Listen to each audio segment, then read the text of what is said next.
इस वीडियो में दोस्तों मैं आपको स्मार्टफोन के कुछ ऐसे फीचर के बारे में बात करने वाला हूँ, कुछ ऐसे कंपोनेंट के बारे में बात करने वाला हूँ जो कि दोस्तों स्मार्टफोन में नहीं दे जाए तो भी दोस्तों स्मार्टफोन बहुत ज़्यादा बेटर रहता है। फिर भी कंपनी यहाँ पर ज़बरदस्ती इस तरह कंपोनेंट को चिपका करके, इस तरह के फीचर को चिपका करके हमसे ज़्यादा पैसे ले लेती है और इस तरह के फीचर का हाई फाई एडवर्टीजमेंट करके हमारे दिमाग में बैठा दिया जाता है कि अगर अदर स्मार्टफोन ब्रांड इस तरह के फीचर प्रोवाइड नहीं कर रहा तो वह स्मार्टफोन कचरा है, डब्बा है। तो हेलो दोस्तों, मेरा नाम शिवम प्रजापति और आप देख रहे हैं टेक फॉर मच। दोस्तों हम जब भी स्मार्टफोन को बाई करने किसी शॉप में जाते हैं या फिर किसी फ्रेंड रिलेटिव को हम फोन बाई कराते हैं तो हमारे दिमाग में फर्स्ट प्रायोरिटी यही रहती है कि स्मार्टफोन की रिफ्रेश रेट कितनी है। जबकि इतनी ज़्यादा रिफ्रेश रेट से हमारा कोई मतलब नहीं होता, हम इतनी रिफ्रेश रेट का यूज नहीं करते। फिर भी दोस्तों हम यहाँ पर प्रायोरिटी देते हैं कि ज़्यादा रिफ्रेश रेट का फोन बाई करें। दोस्तों आपने इस चीज़ को नोटिस किया कि पहले एंड्रॉइड फोन में आपको 60 हर्ट्ज की रिफ्रेश रेट देखने को मिलती थी। अब धीरे धीरे दोस्तों यहाँ पर रिफ्रेश रेट को बढ़ाते चले जा रहे हैं। अब यहाँ पर 90 हर्ट्ज, 120 हर्ट्ज, 144 हर्ट्ज, अब तो दोस्तों यहाँ पर 200 हर्ट्ज से भी ज़्यादा डिस्प्ले आपको देखने को मिल जाती है। और अब जितने भी एंड्रॉइड फोन को देखते हैं वो सभी अपने एडवर्टीजमेंट में इसी चीज़ को हाईलाइट किए रहते हैं कि हमारे स्मार्टफोन में 120 हर्ट्ज की रिफ्रेश रेट आती है, हमारे स्मार्टफोन में 144 हर्ट्ज की रिफ्रेश आती है। जबकि दोस्तों आईफोन अभी भी यहाँ पर 60 हर्ट्ज या 90 हर्ट्ज की रिफ्रेश रेट ही प्रोवाइड करता है। दोस्तों अगर इतना ही रिफ्रेश रेट से स्मार्टफोन फास्ट चलने लगता है तो यहाँ पर आईफोन भी अपने स्मार्टफोन में इतनी तेज रिफ्रेश रेट को देता है। आईफोन वाले इतना चूतिया तो नहीं है, लेकिन फिर भी यहाँ पर कंपनी यहाँ पर हाईलाइट में अपनी चीज़ों को मेंशन कर देते हैं कि हम इतनी फास्ट रिफ्रेश रेट को दे रहे हैं। तो मतलब आईफोन वाले तो उल्लू हुए, यहाँ पर इतनी कम रिफ्रेश रेट के फोन को प्रोवाइड कर रहे हैं। दोस्तों मैं बता दूं इसके पीछे का सबसे बड़ा फैक्ट होता है कि ज़्यादा रिफ्रेश रेट से आपकी बैटरी ज़्यादा कंज्यूम होती है। दोस्तों रियल लाइफ में उतना इसका यूज नहीं होता है। आप नॉर्मल यहाँ पर 60 हर्ट्ज या 90 हर्ट्ज की रिफ्रेश रेट से भी नॉर्मल यूज कर सकते हैं। आप डे टू डे लाइफ में अपने फोन को यूज कर सकते हैं। आप अगर ज़्यादा गेमिंग खेलते हैं, आप दिन भर गेम खेलते हैं, तभी दोस्तों आप यहाँ पर ज़्यादा रिफ्रेश रेट को रिफर कर सकते हैं।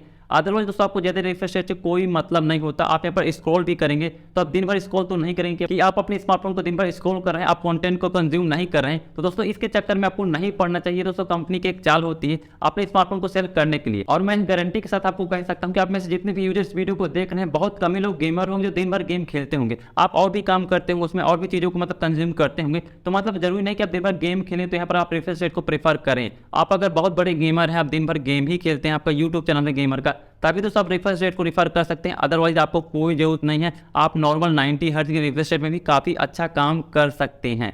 सेकेंड कैमरा, दोस्तों आपको बहुत सारे यहाँ पर क्वाड कैमरा देखने को मिलते हैं। बहुत सी कंपनी मतलब एडवर्टीजमेंट पे इस चीज़ को दिखाते हैं कि हमें अपने स्मार्टफोन में क्वाड कैमरा नहीं 4 कैमरों को प्रोवाइड कर रहे हैं।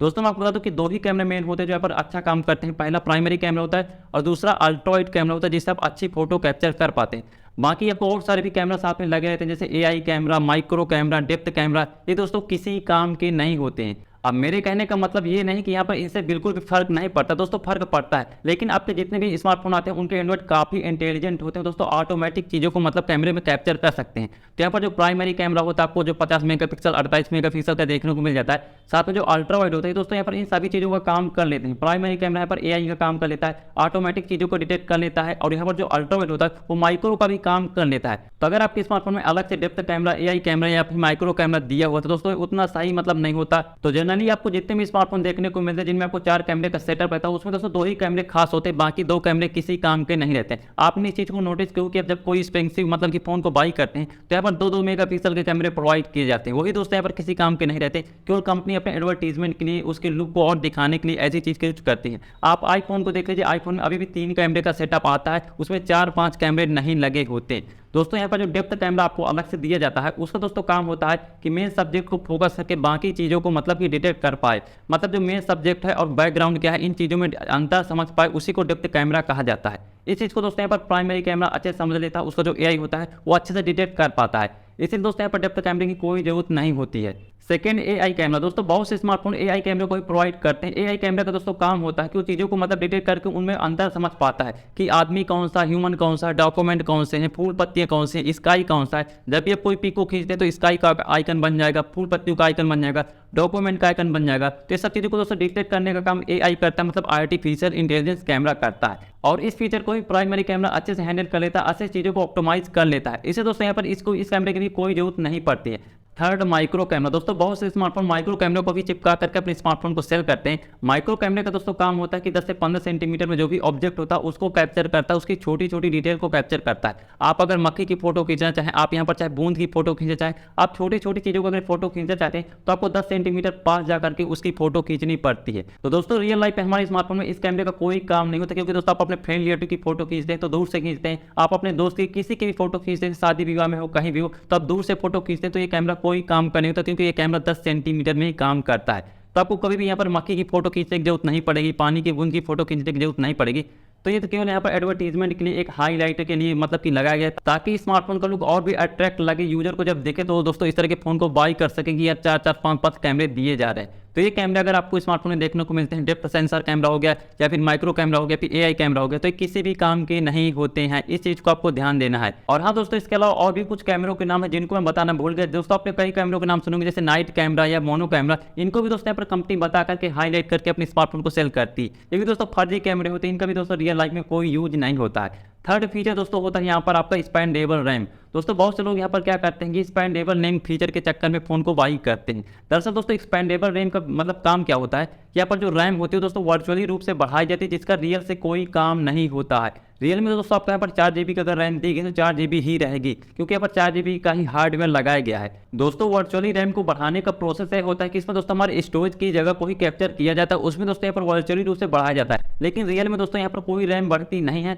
और इस चीज़ को दोस्तों यहाँ पर कंपनी बहुत ज़्यादा ब्रांडिंग मतलब कि हाईलाइट करके एडवर्टीजमेंट कर रही है। आपने दोस्तों देखा कि बहुत से स्मार्टफोन आपको 16 GB की रैम, 15 GB की रैम, 12 GB की रैम, इस तरह से दोस्तों आपको 8-8 GB तक की रैम देखने को मिलती है। आप दोस्तों को सोचे कि इतनी रैम का आप करेंगे क्या। रैम दोस्तों यहाँ पर कोई मेमोरी स्टोरेज नहीं होता, ये दोस्तों एप्लीकेशन को रन कराने का एक मतलब काम करता है। और एक बार दोस्तों आप खुद सोच लीजिए कि इतने बड़े बड़े एप्लीकेशन अभी बने भी नहीं, डेवलप भी नहीं हुए हैं। यहाँ पर जो कॉल ऑफ ड्यूटी है, जो पबजी है, दोस्तों यहाँ पर 2-2 GB तक के ही होते हैं हाईएस्ट, जो अभी तक आपने खेले होंगे। लेकिन इतने बड़े बड़े मतलब कि एप्लीकेशन की जरूरत पड़ती भी नहीं है। तो आप अगर यहाँ पर रैम के चक्कर में मतलब फ़ोन को बाई करते हैं कि इसमें 16 GB का रैम है, फिर 8 GB का रैम है, तो रैम का कोई मतलब नहीं होता। रैम का काम होता है एप्लीकेशन को रन कराने की, कितने GB का एप्लीकेशन को रन करा सकते हैं। तो आप नॉर्मली यहाँ पर 4 GB या 6 GB की रैम ले सकते हैं, जो कि दोस्तों यहाँ per day to day life में काफ़ी सही होता है। आपको उतनी ज़्यादा ज़रूरत इसकी पड़ेगी भी नहीं। ये केवल कंपनियों की चाल होती है अपने स्मार्टफोन को सेल कराने के लिए और आपसे ज़्यादा पैसों को ऐंठने के लिए। तभी कंपनी इन चीज़ों को हाईलाइट करते हैं कि हम यहाँ पर इतनी ज़्यादा रैम को दे रहे हैं, आप इस फोन को बाई करिए। रैम से दोस्तों आपका स्मार्टफोन फास्ट नहीं चलता है, रैम का आपके स्मार्टफोन के फास्ट से कोई मतलब नहीं होता। रैम का केवल काम होता है आपके एप्लीकेशन को रन कराना। बाकी आप चाहे जितना डे टू डे लाइफ में मल्टीटास्किंग करें, रैम से कोई मतलब नहीं होता है। नेक्स्ट फीचर होता है डोल्बी एटमॉस। दोस्तों डोल्बी एटमॉस का स्मार्टफोन में कोई लेना देना रियलिटी में होता ही नहीं है। हालांकि थोड़ा बहुत तो ये काम करता होगा, लेकिन इसका सबसे बढ़िया एक्सपीरियंस आपको थिएटर में ही देखने को मिलता है। आप जब भी थिएटर में जाते हैं तो आपको डोल्बी एटमॉस का बहुत बेटर एक्सपीरियंस देखने को मिलता है। और दोस्तों डोल्बी एटमॉस को थिएटर के लिए ही बनाया गया था। अब दोस्तों यहाँ पर कंपनी मार्केटिंग के लिए ही यहाँ पर डोल्बी एटमॉस का नाम लेती हैं। और आप अगर महंगे ईयरबड्स के ईयरफोन को बाई करते हैं, उनमें भी दोस्तों आपको डोल्बी एटमॉस का फीचर देखने को मिल जाता है, जबकि दोस्तों रियलिटी में उतना सही से काम नहीं करता है। और दोस्तों मैंने आपको डोल्बी एटमॉस को पहले भी एक्सप्लेन कर चुका हूं कि क्या होता है, कैसे काम करता है। दरअसल दोस्तों डोल्बी एटमॉस में क्या होता है कि जब यहाँ पर आप साउंड को सुनते हैं तो आपको 360 में साउंड सुनाई देता है। जिस प्रकार आप यहाँ पर वीआर यानी वर्चुअल रियलिटी में मतलब कि आंखों में वो फोन को लगा करके, गैजेट्स को लगा करके 360 में वीडियो को देखते हैं और उसको 360 में एक्सपीरियंस कर पाते हैं, उसी प्रकार दोस्तों साउंड भी आपको 360 में यानी चारों तरफ से सुनाई देता है। तो इस तरह दोस्तों टेक्नोलॉजी काम करती है। लेकिन फोन में तो यहाँ पर एक ही दो स्पीकर होते हैं, तो यहाँ पर डोल्बी एटमॉस को कैसे काम मतलब कि आप खुद सोच सकते हैं कैसे काम करेगा। ये केवल मार्केटिंग की एक चाल होती है। और दोस्तों आप जब भी कोई नॉर्मल फोन को डोल्बी एटमॉस सपोर्ट वाले फोन से यहाँ पर आप कंपेयर करते हैं तो आपको ऑडियो में डिफरेंस देखने को जरूर मिलता है। क्योंकि दोस्तों यहाँ पर क्या होता है कि डोल्बी एटमॉस फीचर वाले मतलब जो फोन होते हैं उन्हें यहाँ पर इक्वलाइजर को सेट करके कोई एल्गोरिथम का यूज किया जाता है, जिससे आपको ऑडियो थोड़ा बेटर सुनाई देता है। लेकिन आपको वह एक्सपीरियंस नहीं दे पाता जो यहाँ पर थिएटर में मिलता है, मतलब थिएटर में आपको देखने को मिलता है। ये टेक्नोलॉजी केवल थिएटर के लिए ही बनाई गई थी, थिएटर में इसका अच्छा एक्सपीरियंस देखने को मिलता है। लेकिन बाकी कंपनियां पर ब्रांडिंग के नाम पे इस नाम को लगा करके मतलब सेलिंग करती रहती हैं। नेक्स्ट फीचर है क्लीनर। आपको बहुत सारे स्मार्टफोन में यहाँ पर वायरस क्लीनर के यहाँ पर फीचर देखने को मिल जाते हैं, ब्लॉटवेयर देखने को मिल जाते हैं, जिनको दोस्तों आप क्लिक करते हैं तो वहाँ पर लिखा रहता है कि रैम को आप क्लीन कर सकते हैं। आप यहाँ पर अपने क्लीन कैसे कर सकते हैं, बहुत चीज़ों को आपको दिखाया जाता है। जबकि दोस्तों रियलिटी में इसका कोई मतलब होता ही नहीं, क्योंकि आपके दोस्तों एंड्रॉइड इतने ज़्यादा इंटेलिजेंट हो चुके हैं दोस्तों, ऑटोमेटिक ही आपकी रैम को क्लीन कर देते हैं। जो कैश रहता है उसको मतलब क्लीन कर देते हैं। जितने भी आप यहाँ पर दिन भर ऐप को यूज करते रहते हैं उनके कैश को ऑटोमेटिक एंड्रॉइड क्लीन कर देता है। फिर भी यहाँ पर दिखावे के लिए यहाँ पर आपको यहाँ पर क्लीनर दिखाया जाता है, ताकि आपको लगे कि हमारा फोन बहुत ज़्यादा सिक्योर है, वायरस को क्लीन कर देता है। ये भी दोस्तों यहाँ पर फर्जी मतलब एडवर्टीजमेंट हो सकता है, या फिर आप कुछ भी कहें कि इसमें भी दोस्तों कई प्रकार के ऐड चलते रहते हैं और काफ़ी चीज़ों के यहाँ पर शो किया जाता है कि हमारा फोन बहुत ज़्यादा सिक्योर है, इसमें क्लीनर दिया गया है। अब लास्ट कंपोनेंट या फीचर जो भी आप कहें वो दोस्तों यहाँ पर गोरिल्ला ग्लास। आपने दोस्तों बहुत से स्मार्टफोन में देखा होगा कि ग्लास प्रोटेक्शन आपको देखने को मिल जाते हैं। अब लास्ट कंपोनेंट या फीचर आप कहें वो दोस्तों यहाँ पर गोरिल्ला ग्लास। आपने यहाँ पर बहुत से स्मार्टफोन में प्रोटेक्शन को देखा होगा। बहुत सी स्मार्टफोन कंपनी अपने स्मार्टफोन में गोरिल्ला ग्लास को प्रोवाइड करती है कि हम यहाँ पर मोबाइल प्रोटेक्शन को प्रोवाइड करें, जिससे आपकी डिस्प्ले मजबूत रहेगी। फिर भी दोस्तों आपके स्मार्टफोन में कितने भी मजबूत यहाँ पर गोरिल्ला ग्लास लगाया गया और इसके लिए आपसे ज़्यादा पैसे ले जाते हैं, लेकिन दोस्तों फिर भी आपके स्मार्टफोन में कितने भी मजबूत यहाँ पर ग्लास का यूज किया गया फिर भी आप यहाँ पर टेम्पर का यूज करते हैं जिससे आपकी मतलब प्रोटेक्शन बना रहे। आप यहाँ पर अपने मोबाइल में कवर लगाते हैं, आगे आप टेम्पर को लगाते हैं जिससे आपकी डिस्प्ले में स्क्रैच ना पड़े, डिस्प्ले में मतलब आपको यहाँ पर प्रॉब्लम ना हो। तो आप चाहे आईफोन का यूज कर रहे हैं या फिर आप एंड्रॉइड का फोन यूज कर रहे हो, आपको दोस्तों चाहे जितना मजबूत ग्लास दिया जाए कि स्मार्टफोन में इतने मजबूत ग्लास का यूज किया गया, फिर भी आप यहाँ पर टेम्पर का यूज करेंगे, आप यहाँ पर बैक कवर का यूज करेंगे ताकि आप खुद सोचते हैं कि हमारा फोन ना टूटे। चाहे जितना मजबूत हो, आपके अंदर शंका रहती है कि हमको इस चीज़ को यूज करना ही करना है। और इस तरह कंपनी दो प्रकार से यहाँ पर कमाई कर लेती है। एक तो अपने फोन को सेल करके गोरिल्ला ग्लास के नाम से आपको पैसे ले लेती है, और दूसरा मतलब टेम्पर को सेल करके आपसे पैसे ले लेती है। तो ये दोस्तों स्मार्टफोन के कुछ फीचर थे, कुछ यहाँ पर कंपोनेंट थे जिनको कंपनी एडवर्टाइजमेंट में दिखा करके हमारे दिमाग में बैठा देती है कि अगर ये फीचर किसी स्मार्टफोन में नहीं है तो स्मार्टफोन बिल्कुल डिब्बा है, खराब फोन है, किसी काम का फोन नहीं। और आप भी दोस्तों इस चीज़ को मान लेते हैं, जब भी फोन को बाई करने जाते हैं तो आप इन चीज़ों को जरूर डिमांड करते हैं, आप इन चीज़ों को जरूर चेक करते हैं। तो आप दोस्तों अगर इन फीचर को देख करके फोन को अभी तक बाई करते थे तो आप दोस्तों आप समझ गए कि ये सभी कंपनी की चाल होती। बाकी दोस्तों आपका क्या कहना है इसके बारे में, आप अपनी राय को कमेंट में जरूर दीजिएगा। और दोस्तों अगर आपको वीडियो अच्छा लगा, वीडियो हेल्पफुल लगा तो प्लीज़ वीडियो को लाइक कर दीजिएगा और चैनल को सब्सक्राइब कर दीजिए, क्योंकि आपको इस चैनल में ऐसे टेक्नोलॉजी से रिलेटेड इंफॉर्मेटिव वीडियो मिलते रहते हैं। तो मिलते हैं दोस्तों अगली किसी इंटरेस्टिंग वीडियो में, तब तक के लिए जय हिंद, वंदे मातरम।